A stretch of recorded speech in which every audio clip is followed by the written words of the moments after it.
সুপ্রিয় শিক্ষার্থীরা, এখন আমরা আলোচনা করব পঞ্চম শ্রেণীর গণিতের পৃষ্ঠা 30-এর 12, 13, 14 ও 15 নং। তোমরা মনোযোগ দিয়ে একটু দেখো ও শোনো, তাহলে আশা করি অবশ্যই বুঝতে পারবা।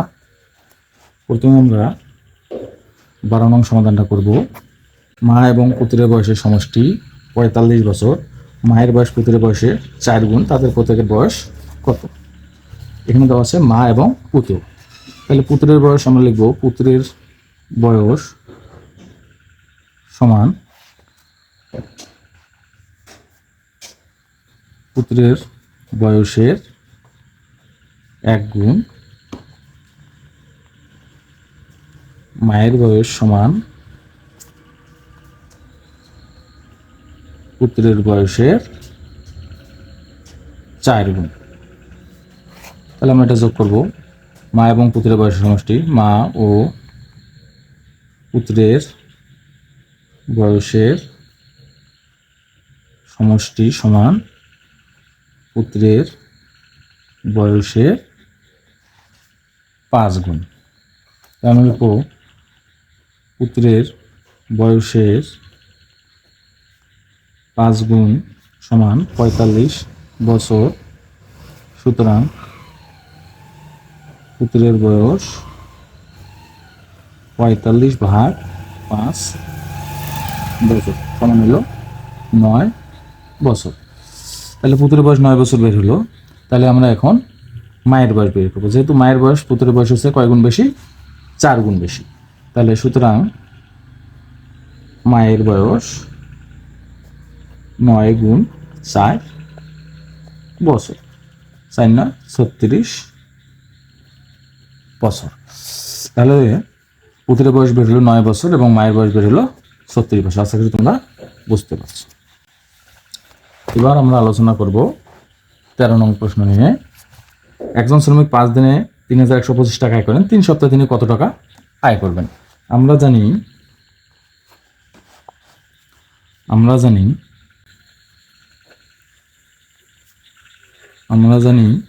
1 সপ্তাহ সমান 7 দিন, 3 সপ্তাহ সমান 7 গুণন 3 দিন সমান 21 দিন।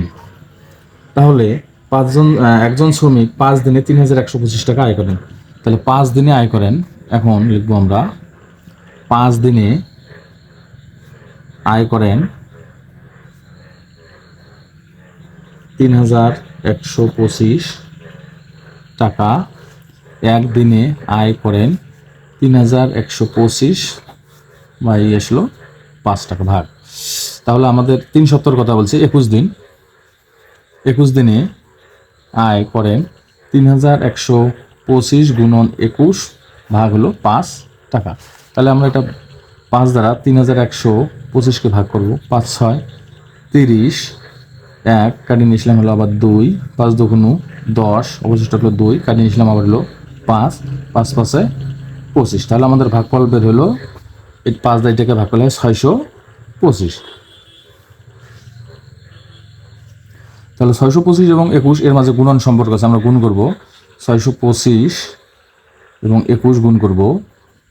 625কে 625, 1 ঘর কাটা গেল, 5 দুগুণ 10 শূন্য হাতে 1, 2 দুগুণ 4 থেকে 5, 6 দুগুণ 12, 5 2 5 6 11 এক হাতে 1, 12 রাখে 13, 13,125 টাকা।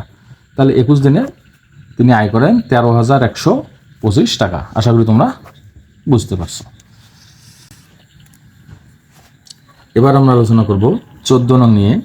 শরীফুল 72 টাকাতে 3টি খাতা কিনছে, 12টি খাতা কিনতে তার কত টাকা লাগবে? 3টি খাতার মূল্য 3টি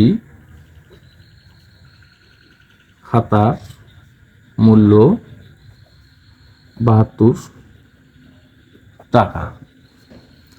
একটি খাতার মূল্য 72/3 টাকা। তাহলে সে 12টি খাতা কিনতে চাইছে। 12টি খাতার মূল্য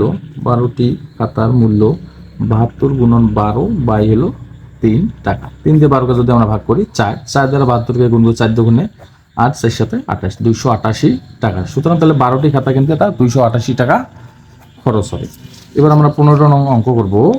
এখানে দেওয়া আছে 16 জন শ্রমিক 7 দিন একটি দেয়াল 16 জন শ্রমিক 7 দিন একটি দেয়াল নির্মাণ করেন। 4 জন শ্রমিকের ওই দেয়ালটি নির্মাণ করতে কতদিন সময় লাগবে?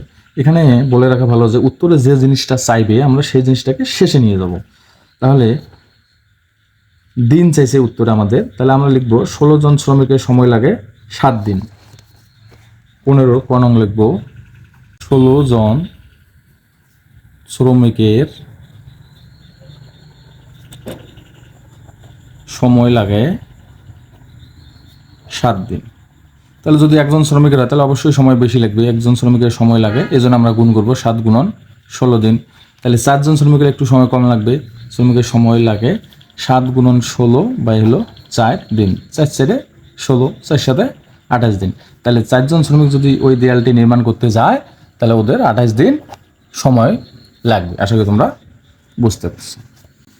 খ নং প্রশ্নে দেওয়া আছে দেয়ালটি 2 দিনে নির্মাণ করতে অতিরিক্ত কতজন শ্রমিক লাগবে?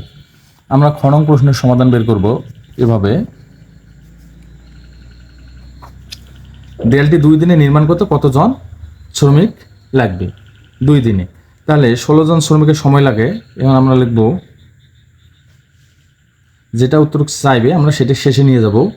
তাহলে 7 দিনে নির্মাণ করে 16 জন শ্রমিক, লিখব আমরা 7 দিনে, অর্থাৎ 7 দিন সময় লাগে 16 জন শ্রমিকের, 1 দিন সময় লাগে, তাহলে অবশ্যই শ্রমিকের সংখ্যা বেশি লাগবে, এজন্য আমরা গুণ করব 7 জন শ্রমিকের। সুতরাং 2 দিন সময় লাগে 16 গুণন 7 বা হলো 2 জন শ্রমিকের। 2 দ্বারা আমরা যদি 16কে ভাগ করি 8 দুগুণে 16 আর 7 8 গুণ করলে 27টা 56 জন শ্রমিক। কিন্তু আমাদের শ্রমিকের সংখ্যা দেওয়া আছে 16 জন, শ্রমিকের সংখ্যা দেওয়া আছে 16 জন। আমাদের 2 দিনে যদি আমরা কাজটা শেষ করতে যাই তাহলে আমাদের শ্রমিক লাগতেছে 56 জন, তাহলে অতিরিক্ত শ্রমিক লাগবে। সুতরাং অতিরিক্ত শ্রমিকের প্রয়োজন 56 বিয়োগ 16 জন সমান হলো 6 6 মিলিয়ে যায় 0, 1 আছে 5 করতে 4, 40 জন শ্রমিক আমাদের অতিরিক্ত লাগবে। আশা করি তোমরা বুঝতে পারছো।